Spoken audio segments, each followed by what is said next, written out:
Ito yung S21FE ko. So, I will try to repair. Wish me luck. So, anong problema? Yan, sira yung screen. Meron siyang mga lines. I will try to change the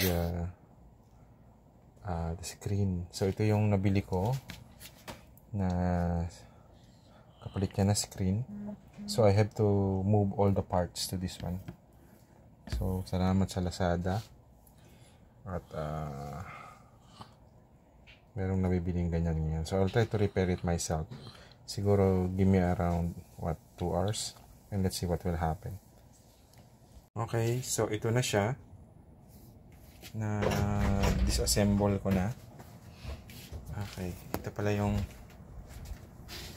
itsura ng dating part. So, ililipat ko lahat yan doon sa bagong screen. Bago kong binili. Yung pinakita ko kanina.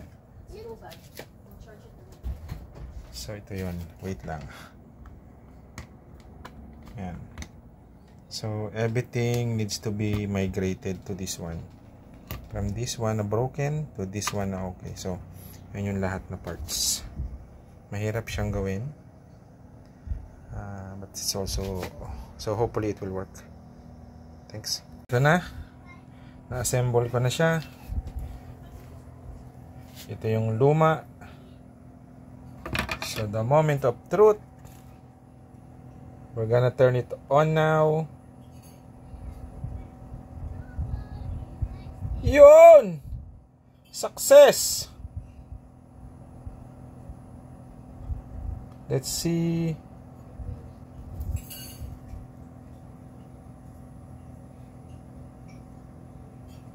Tagal mag-load. But anyway, it turned on.